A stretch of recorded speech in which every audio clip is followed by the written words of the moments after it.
Hi, and welcome everyone to this episode of a Fireside Chat series, which is a series of conversations I have with people like you and me, people who do these things professionally, and to raise awareness about topics that I find are not enough talked about in our society. And today's topic is menopause, and I have with me Angela Counsel. And I really think this is a topic we have to get into our awareness and especially get this negative connotation out that many people associate with the word menopause. So, Angela, great to have you here today. Thanks for having me. It's a bit chilly down here where I am. I'm down under, so I'm from Australia, and it's nighttime, so it is a bit chilly down here. I think it's warming up for you guys up there, isn't it? It is, and today is going to be a warm day, it says. Let's see. So, who are you and what do you do in the world, if you would like to introduce yourself a little bit? Okay, so my name is Angela Counsel, and I support women as they move through their menopause transition. So I am a naturopath. I've been a naturopath for nearly 20 years, as well as being a kinesiologist and a personalised health coach. So, as I said, I help women as they're moving through their menopause transition. But for nearly 20 years, I've been helping women with different issues to do with women's health and hormones. So, helping women get pregnant, helping women rebalance their cycles, helping women just reduce stress in their life. So I've been working as a naturopath for nearly 20 years, and it's always been in that area of women's health. But now I specifically focus on menopause because that's where I am.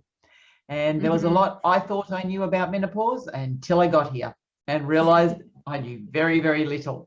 And I'm a trained professional, so I know that the other untrained professionals or untrained people know even less than I do. So my vision, my mission in the world is to educate women around what menopause is all about, and take the fear factor out, because there's a lot of women. There's one narrative about menopause, about being struggle, about being at a hard time of life, the worst time of your life, all of that. There's also another side. And that's the side that I want to share with women. That's the opportunity for us to stop, look at our health, look at who we are, and create what we want for the second half of our lives. Because it's the middle. We're at the middle. We're roughly halfway through, and we get the opportunity, and it's a fantastic opportunity to actually reinvent ourselves on all levels. Yeah, and I mean, especially now that we live so much longer than our ancestors did, it is really the middle, and it's the start of a whole new chapter with its own great things and maybe also some not so great things, but that's what life is about, right? Like having both. And it's actually a lot of the stuff that we had going on in our younger years. When women get to menopause and there's this shift in hormones, we kind of lose a little bit of, I'm just going to say, and this is an Australian, I don't know if this is an Australian term, I don't know if you know what I mean. It's like care factor zero. It's like we're not quite as involved and worried about what other people think. Yeah. We're kind of a little bit more, okay, fine, that's what you do, that's what you think, that's fine. Doesn't mean we don't care about our loved ones, but we lose that. Estrogen is very much what we call a biddable hormone. It's kind of what gets women to do things for other people and put themselves last. As we lose that estrogen, we have the opportunity to start putting ourselves first. So, as I said, it's an opportunity. Whether or not you take the opportunity or not is another thing, but there's an opportunity there for you to recreate something. And the second half of your life can actually be absolutely fantastic if you take control, rather than allowing the narrative to take control, rather than allowing hormones to take control. If you actually take control, you can create what it is you want for the rest of your life. And so you can have a long, healthy, active, vital life until the very end, when you ideally, we're supposed to be kind of healthy and vital right to the very end, and then there's a really quick drop off, and that's when we die. But what happens for many, many people is that, basically they get to 50 and it's a downward slide. because they just listen to the narrative. You're getting older. The only way you can get through is take this or medications. The medical system basically starts to write you off. So it's just a downward slide. It doesn't need to be. It can be, just keep going, then boom, when your time comes, which hopefully and is, I love that close to 100. Yes, and you promote this point of having power, which is very important in my own work as well. Like, we do have a choice always, even if we might not like the options, we still have a choice. And in this case, we obviously have great options, especially with more people like you who understand it, who've gone through it, who can support others to go through. And I also believe, like, yes, this hormonal aspect is definitely big. And also, like, with each cycle we go through when we're still menstruating, it's also coming closer and closer to who we are and to caring less. And so, like, I see menopause as this ultimate point of where you really fuck off. This is who I am. And of course I care about the people I love, but I don't give a damn about your opinions about me. No. And that's a really big, for many women, that can be really scary. It can be really scary when they all of a sudden, and that's where a lot of relationships can break down too, because you're with someone and you get to the stage where you go, actually, I don't really like you anymore. I'm out of here. Or your partner says, I don't like the person you've become. I'm out of here. So, that's when quite a lot of relationships can actually change. But what you just mentioned about the hormones, I think we're taught from a very young age to blame things on our hormones. Whereas hormones are simply messengers. So they're only taking messages from the brain and from the inputs that are coming. And when we stop blaming the hormones, it means, and as you said, we have to go deeper, and this is where we take responsibility. Why are your hormones out of balance? It is something you've done, whether or not it's the stress you're under, it's the food you're eating, it's how you're exposing yourself to different chemicals, whether you're moving your body, your mindset, whatever it is, that's what's causing the messengers to get next up. And that's what causes the hormones to go out of balance. Hormones don't just go out of balance for no reason. We do something to cause them to go out of balance. And when you start to look at that and take responsibility and say, hey, what am I doing right now that's causing my hormones to be out of balance? And 9 times out of 10, stress will play a massive role in it. And then the food we're eating, and food stresses our body. And stress, I was taught many years ago that basically our monthly period is a bit like a report card for how we have treated ourselves in the previous month. So however your period is, and whether or not you get PMS and the pain and all of that, is a good indication of how well you ate, what your stress was like, how well you slept, because that's what will happen with your period. And when you start to realize that, then you know that you can actually control that.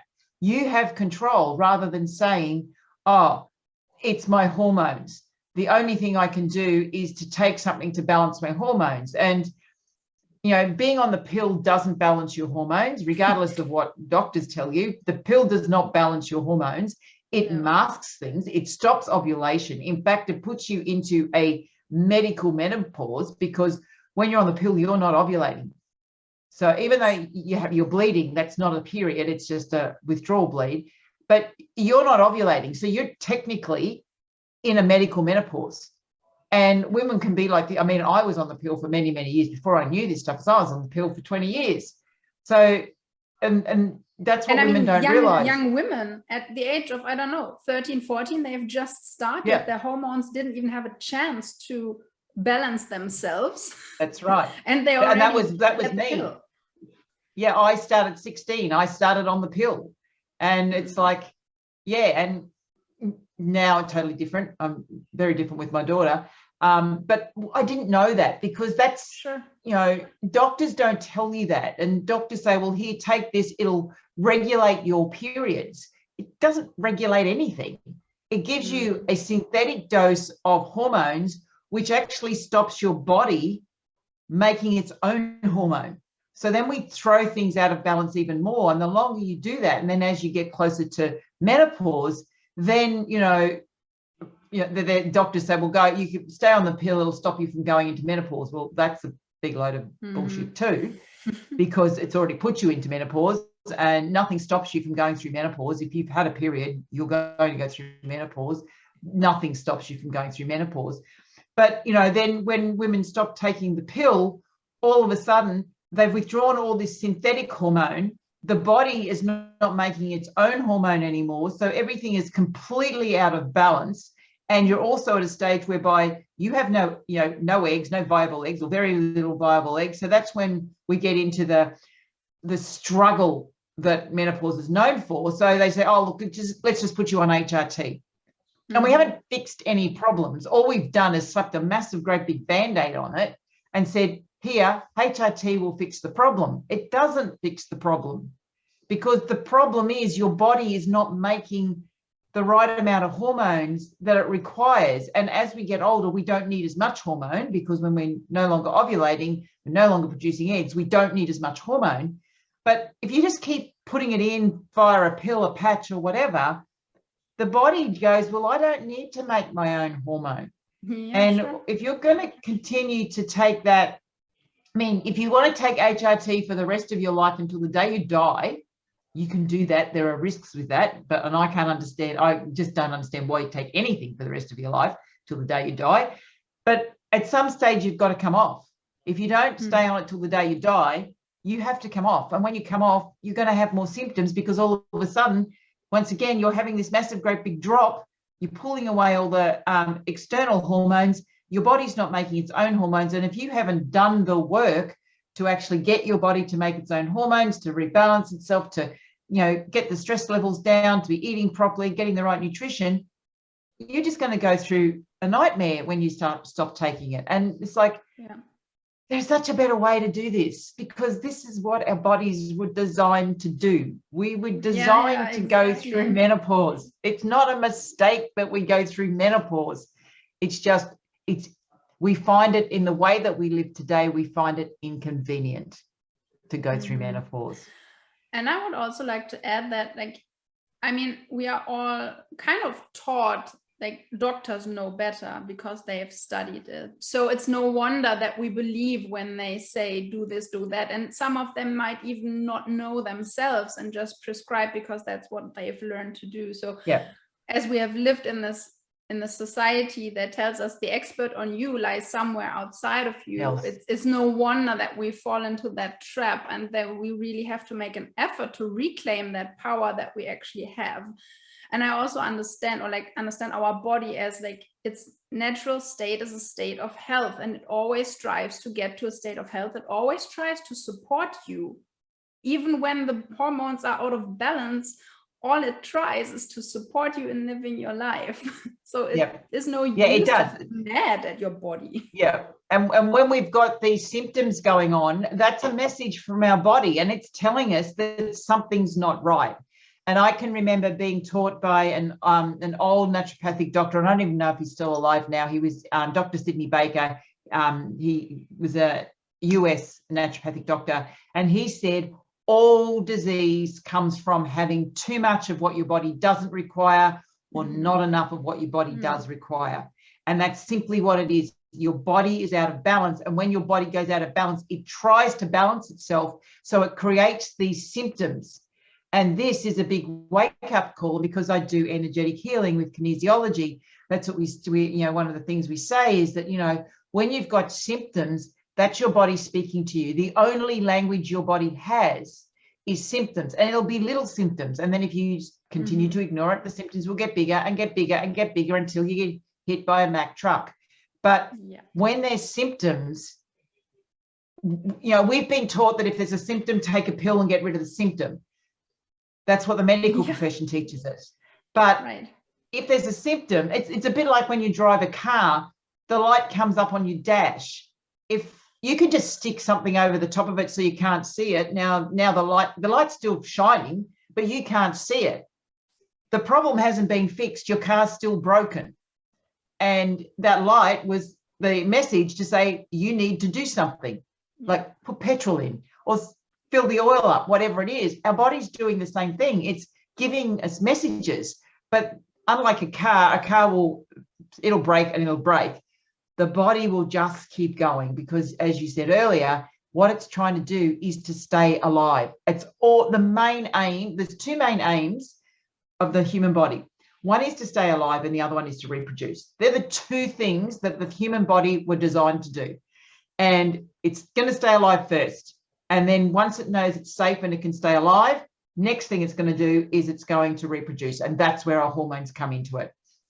And then when we get to a stage that reproduction is no longer a priority because we don't have any eggs left, we're older, now our body is going to stay, its aim is to stay alive because because we need to stay alive, women need to stay alive, and this is the grandmother effect.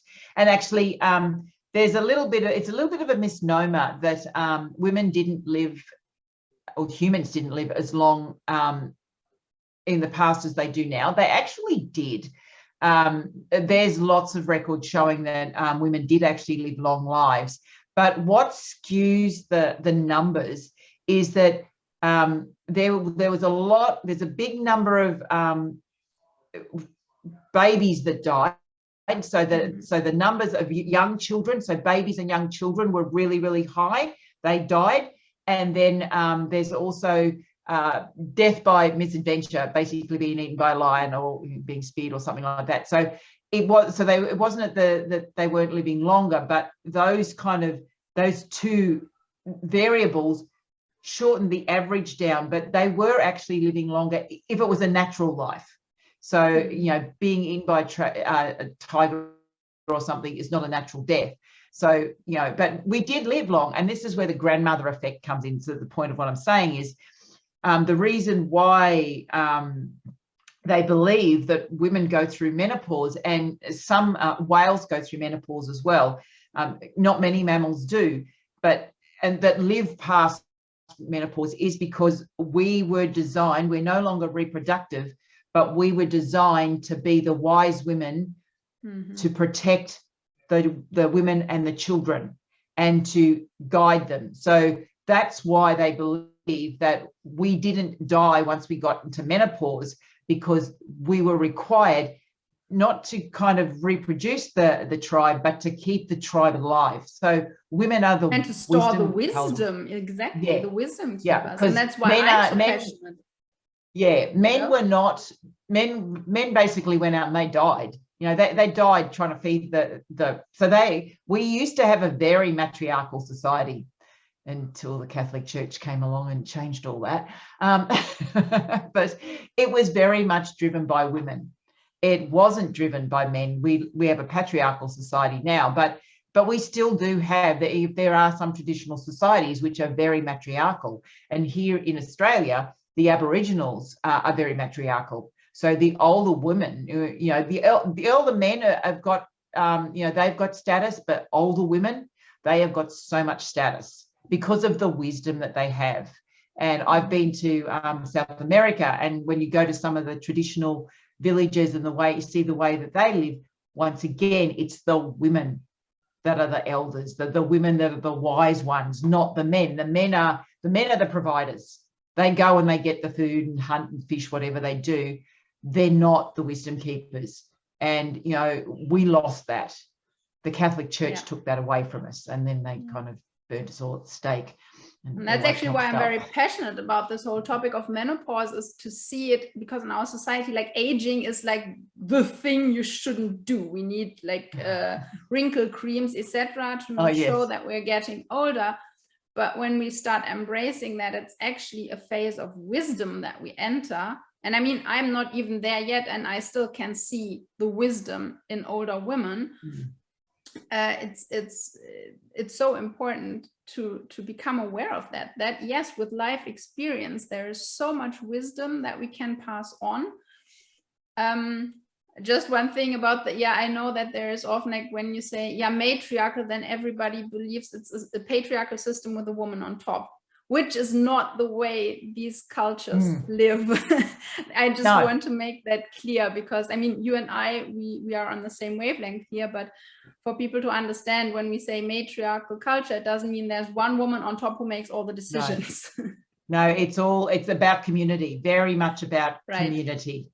Yeah, and yes, so yeah, it's not just the patriarchal with a woman on top, which we do have so we have that today, where we have female leaders, but really they're just living. They have to be like men to be a leader. And we see this a lot, in politics. We see this in corporate, and I know that I used to do it. It was like when I used to work in corporate, I was competing with men, so I had to be like a man. And if you showed your emotion, if you mentioned that you had your period or anything like that, it's like that just wasn't done, because you kind of had to compete as a man.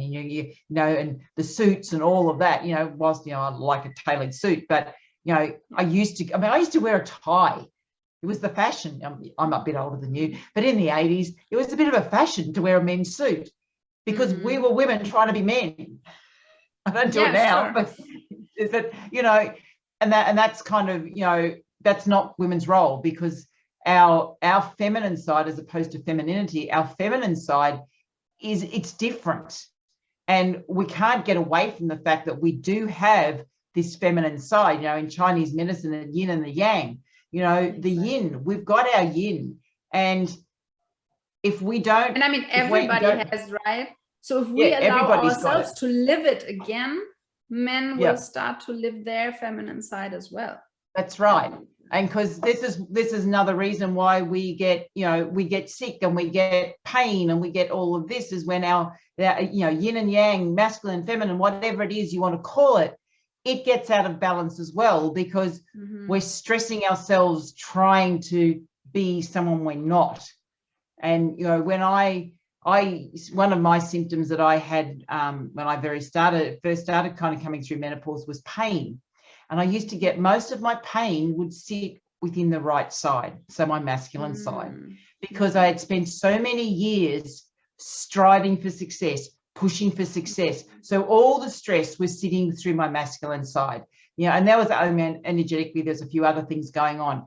But it wasn't until I could bring my masculine and feminine back into balance that I could actually address the pain that was going on. So that was the emotional stuff. And yes, there's physical as well, but it was just this, it was, what was it, 40 odd years of living a masculine life, because that's what I was taught. Go to school, you've got to work hard to achieve, to get the marks, then you go on university and you do this and you do that and you do this.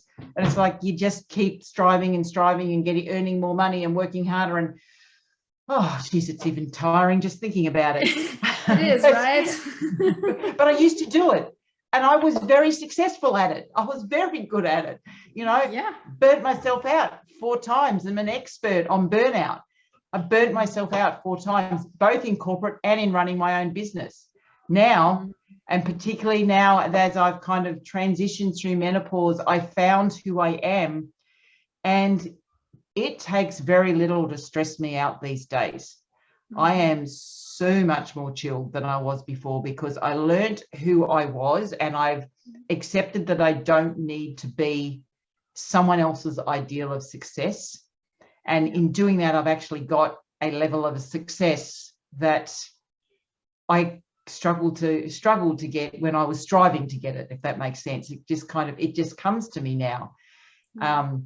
And I measure success in a different way now. It's not about the money for me. It's about how much time can I have for myself? Can I run a business that doesn't require me to be work all the time?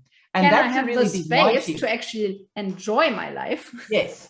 And that's been a really big mind shift for me, particularly over the last couple of years, because I'm very systems based. So I've built my marketing, I've built my business, it all runs.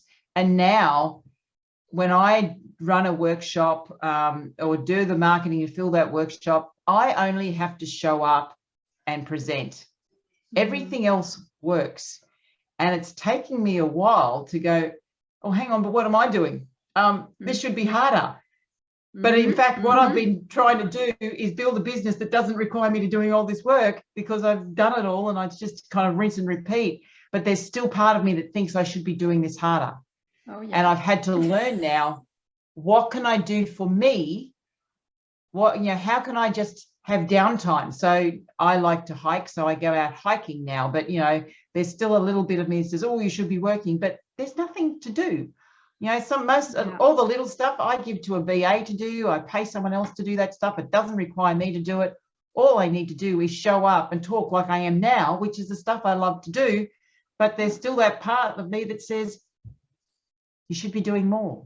And I think a lot of women, when they get to this time of life, that's a really big, how do I do it differently and get over those beliefs that I've had my entire life that says the only way to live life is to do it like this.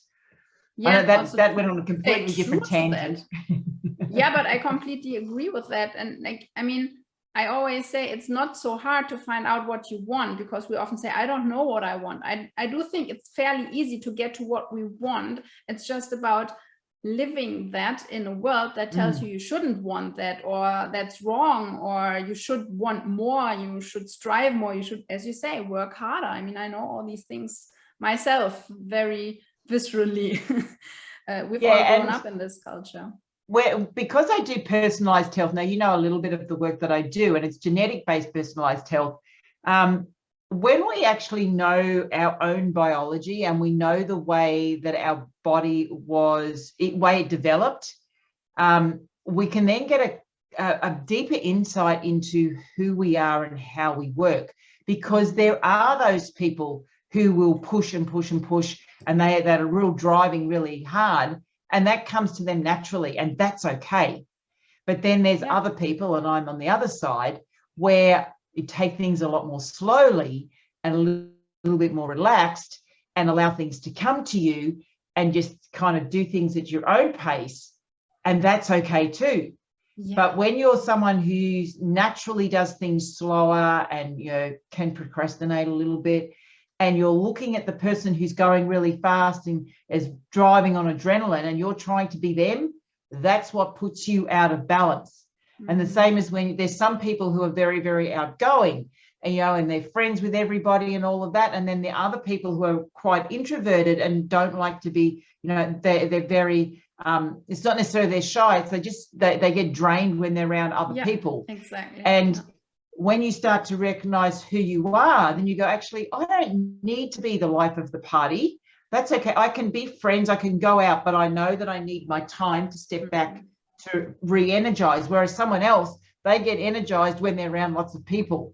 And so when you start to recognize this about all the different, there's 6 different, what we call health types, when you start to understand that, then you can go, oh, it's, actually having a really slow morning for me is the best thing I could possibly do. I don't need to be getting out of bed doing boot camp at 5 o'clock in the morning, because my biology was not designed to do that. Their body was.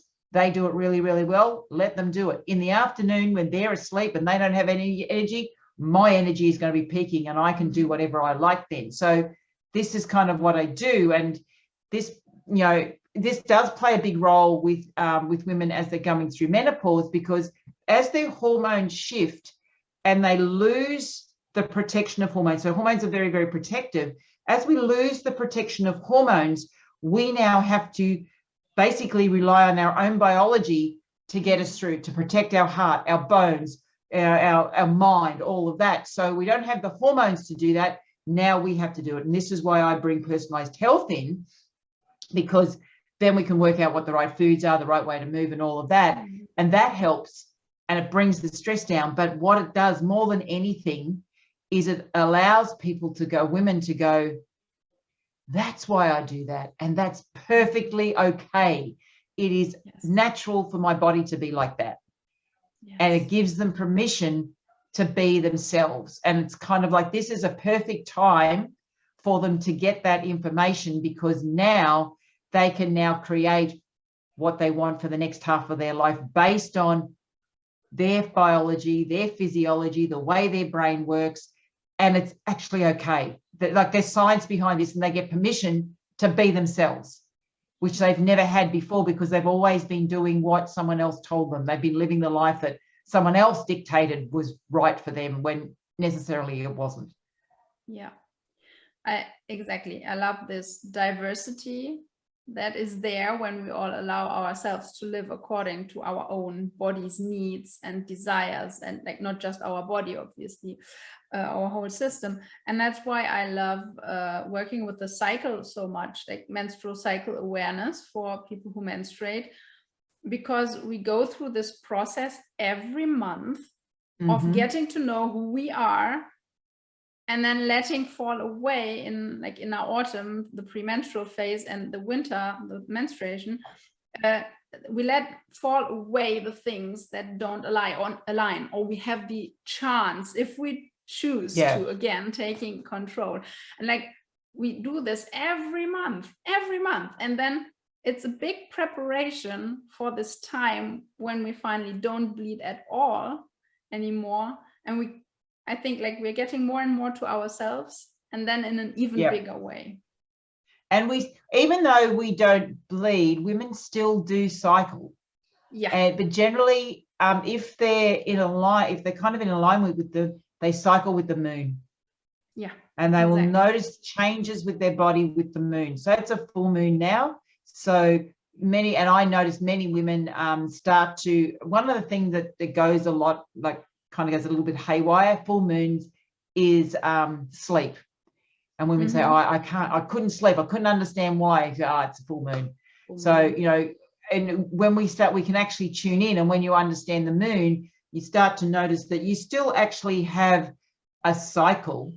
Yeah. It's just not obvious because you're not bleeding, but the body still has its cycle. And we also have other cycles, and we have, you know, a 24-hour cycle. We have the circadian rhythm. And also, you know, going back to the personalized health, is that everybody's circadian rhythm is different, whether or not you've got higher energy in the morning or higher energy in the afternoon, or whether or not ideally you wake up early in the morning bouncing ready to go, or you stay up later at night and you can work later. So we're all different, and we've all got this different rhythm. And, you know, all humans have got a rhythm, but women more so, because we also put in that 28-day rhythm in there as well, that goes with our menstrual cycle. And, you know, as I said, once we finish menstruating, it then goes with the moon. But no, humans have always had a cycle, but we disconnected from the cycle because we stopped, you know, waking up with the sun and going to bed with the moon. We stopped, you know, looking at the sun and the moon, and we're using these lights all the time, which is skewing up our brain because it doesn't know if it's daytime or nighttime. So right at the moment, looking at the screen, you would imagine both of us were basically sitting in daytime. Yes. Yeah, it's, and I know 8 o'clock. No, it's pitch black outside, but we can imitate daytime 24 hours a day, and that throws out our brain because it doesn't know if it's daytime or nighttime.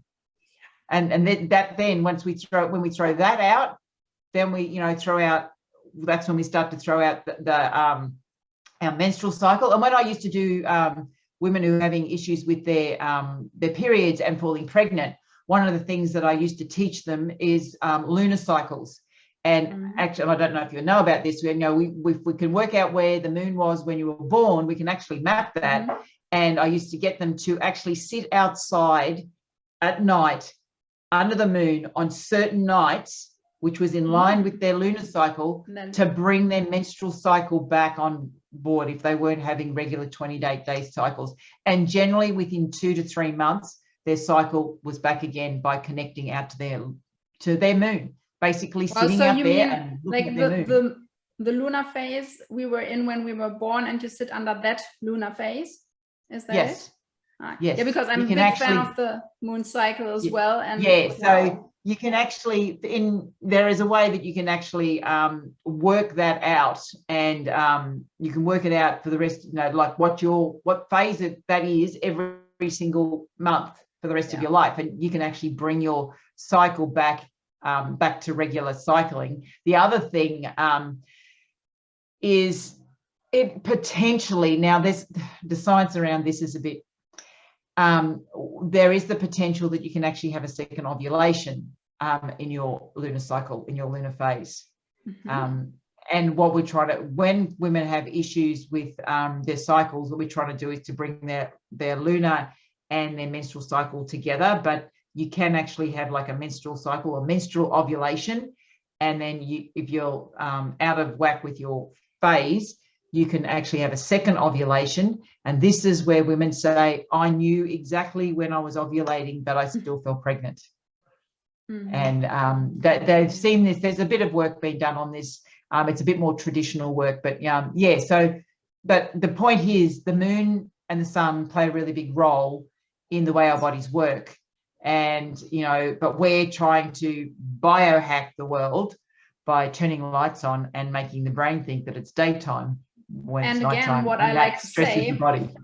The night, the dark phase, they are completely like not talked about in the society. The dark phase, the menstruation, the grief, because we humans go through grief all the time. We grieve a part of our life ending, or a relationship, or just, children having their ice cream fall on the floor. They grieve. It's part of the process, and we try to be in spring and summer all year long. Yes.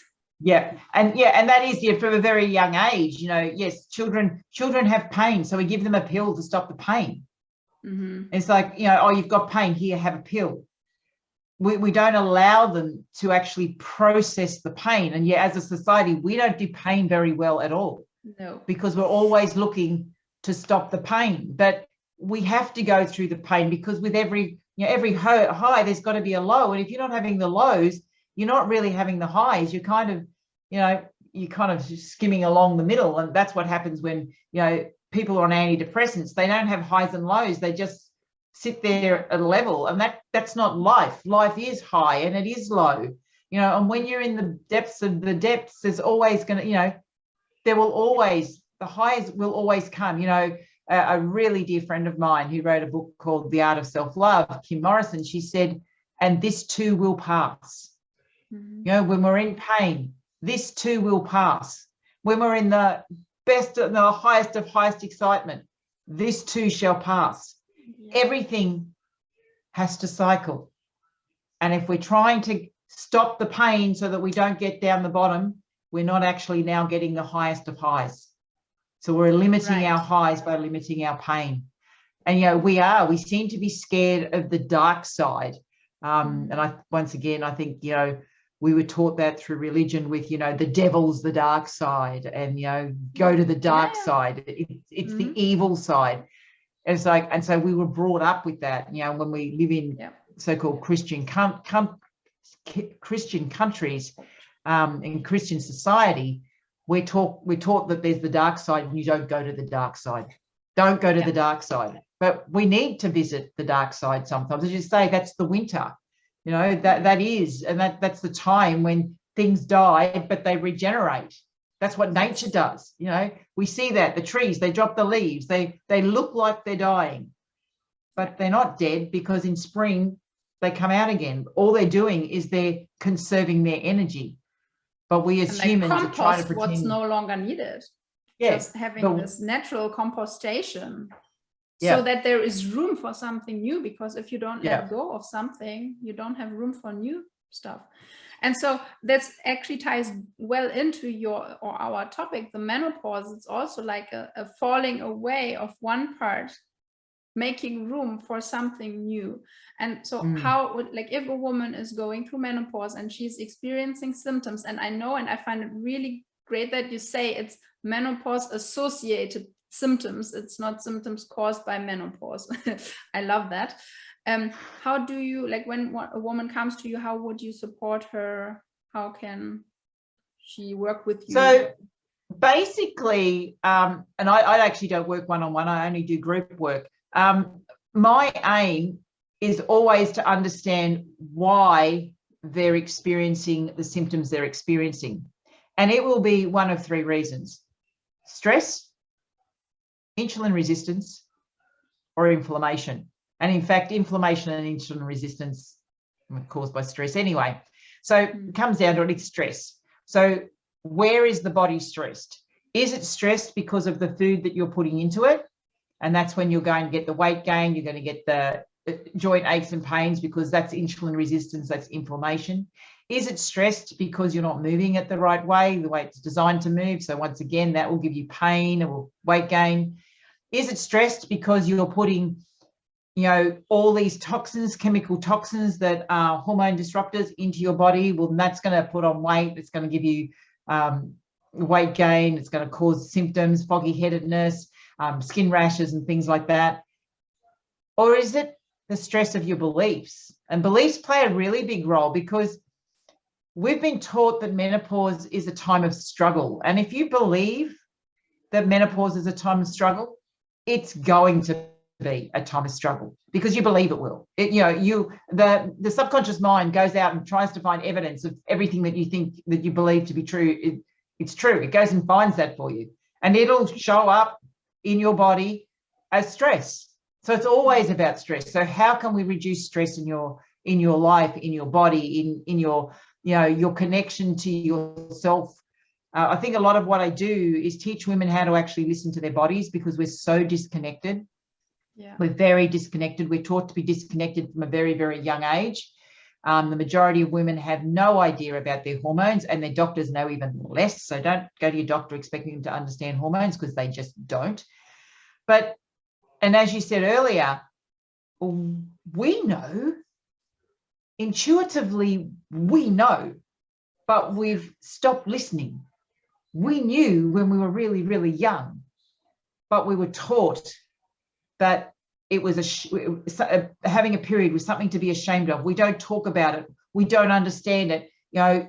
Everyone goes through it, but let's just keep it a big secret. So because it became a big secret, we lost our inner wisdom of understanding what our period was about, why, what was happening with our hormones. You don't need to know the name of a hormone, whether or not it's called estradiol, progestin, whatever. We don't really need to know that. They're just labels. But women don't even understand that bit. Most of them know the word estrogen, and they don't really know the word progesterone. They don't realize that they've got testosterone, and that plays a role as well. So we've lost that innate. It was dinner time just before. But we've lost that innate knowledge about our body. And that's really what my aim to do, is to reconnect women back into their body. Yes, I'll give them the tools that will help them, but my hope is by the time they finish working with me, they can actually listen to their body and they know the right foods to eat. They know the right way to move their bodies and all of that, rather than just using, I give them a tool to do that and I teach them how to do it. But my dearest wish is that they actually know that without having all of that extra stuff to help them, because they listen to their body and their body will tell them, eat something and it gives you pain. Well, don't need it.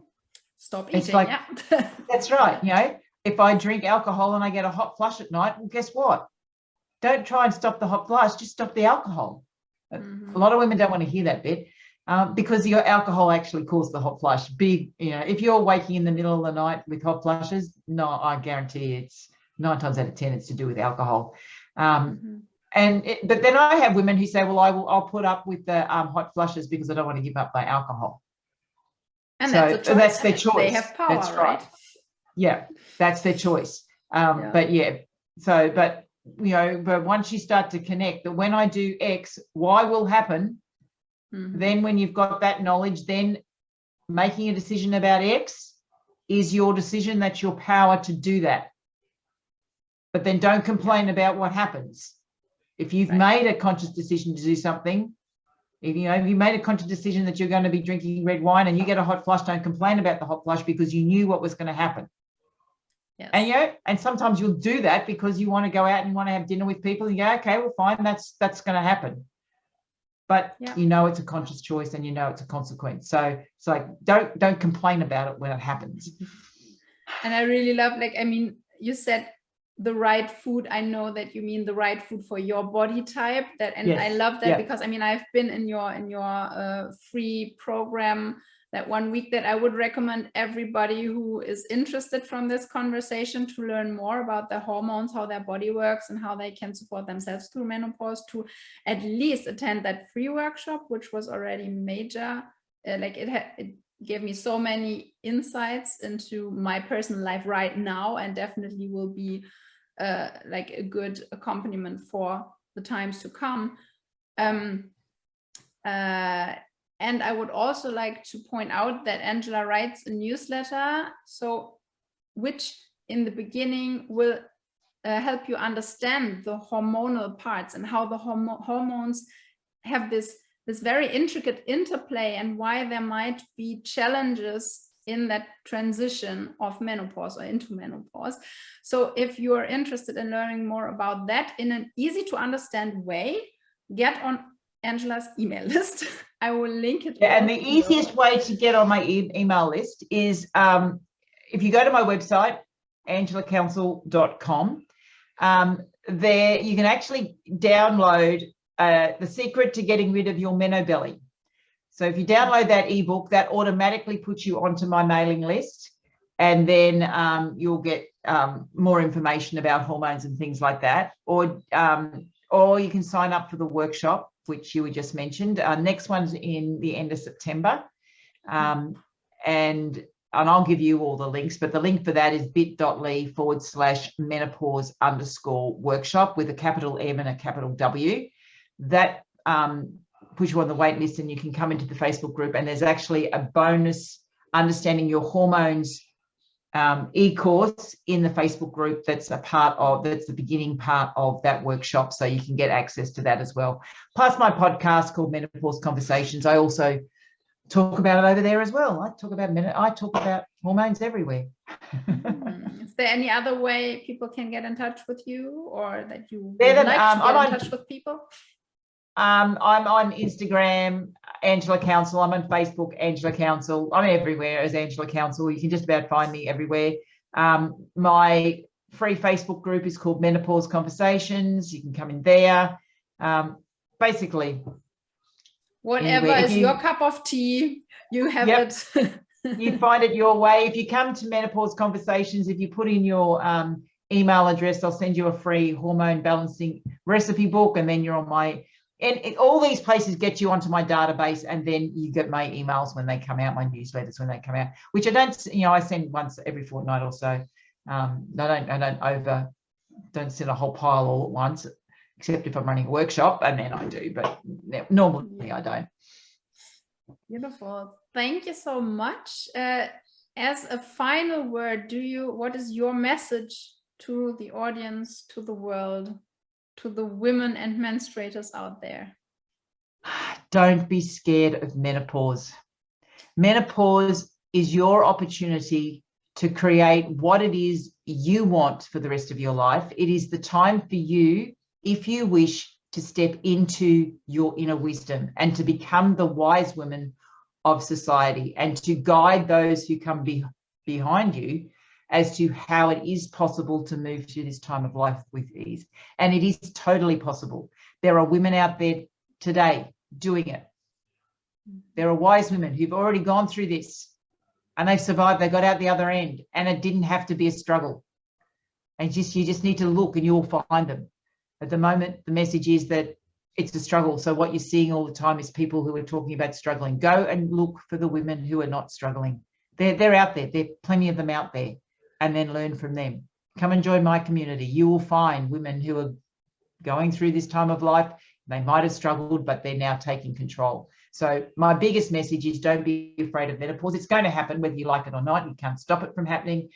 You may as well take control, be in control. Don't let the hormones, don't let your mindset, your belief systems make this a terrible time of life, because it certainly doesn't have to be. It can be the absolute best time of your life. Amen. Even though that's from Christian culture, but so be it. Thank you so much, Angela. It was a great conversation. There was so much in it. I will definitely have to listen back to everything. Definitely went in strange places, that one.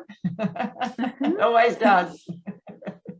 Yeah, that's the beauty of it, right? If we let it Yeah. flow, and it still has a cycle in itself. Yeah. It has a flow, a rhythm. I love Yeah. that when women come together. Yep. Thanks so much for having me. Okay. Then have a good day, everyone. Bye. Bye.